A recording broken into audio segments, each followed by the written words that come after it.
मधुमेहाची अतिशय काळजी घेणं हे आवश्यक आहे. त्याच्यामध्ये काय करता येईल, एका छोट्या सूत्रामध्ये गुंफायचा प्रयत्न करूया. ABCDE की पहिलं म्हणजे ए स्टँड्स फॉर असेसमेंट.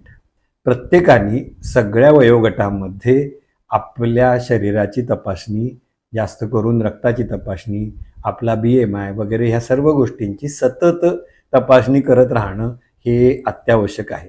2-5 वर्षापूर्वी केली होती. आमच्याकडे येऊन जेव्हा रुग्ण सांगतात त्याला काही अर्थ नाही, तर दरवर्षी जे प्रौढ आहेत किंवा शाळेमध्ये सुद्धा आता ह्या तपासण्या चालू केलेल्या आहेत. आता ह्याच्यामधला जो बी आहे, हा बी स्टँड्स फॉर बॉडी. बॉडीच्या मध्ये सुद्धा आता बॉडी अँड माइंड ह्या दोन्हीचा डिटॉक्स करणं हे फार आवश्यक गोष्ट आहे. अनेक गोष्टी उपलब्ध आहेत, जसं की आयुर्वेदातलं पंचकर्म चिकित्सा आहे, योगा आहे, प्राणायाम आहे, ब्रीदिंग टेक्निक्स आहेत, व्यायाम आहे. अशी कितीतरी वेगवेगळ्या उपाययोजना करून आपण ही बॉडी डिटॉक्स हा करू शकतो. सी, कस्टमायझेशन ऑफ ट्रीटमेंट हे फार महत्त्वाचं आहे. आयुर्वेदामध्ये प्रत्येक प्रकृती, त्यांचे होणारे साधारण आजार आणि त्या प्रकृतीनुसार त्यांनी काय खावं, काय प्यावं, कधी खावं, कसं खावं, ह्याच्याबद्दल अनेक वेगवेगळ्या गोष्टी सांगितलेल्या आहेत.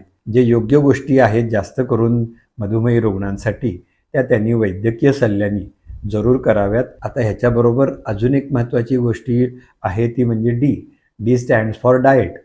तुमच्या प्रकृतीसाठी कुठलं डाएट योग्य आहे, कुठला आहार योग्य आहे, कुठला विहार योग्य आहे, किती निद्रा योग्य आहे, हे सर्व गोष्टी कृपया आपल्या जवळच्या वैद्यकीय सल्ल्यानुसार जरूर करा.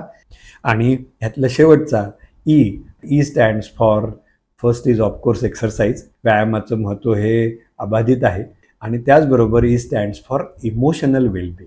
अनेक कारणांनी सततची अस्वस्थता आहे, त्यांनी निर्माण होणारा जो ताण आहे, या ताणतणावातून सुद्धा मधुमेह वाढण्याची शक्यता खूप जास्त आहे. जो स्थिरपणा आहे, चित्तवृत्ती ह्या स्थिर राहणं आणि त्याकरता आपल्याला त्या प्रकारचं वातावरण आजूबाजूला उपलब्ध असणं ही फार आवश्यक गोष्ट आहे.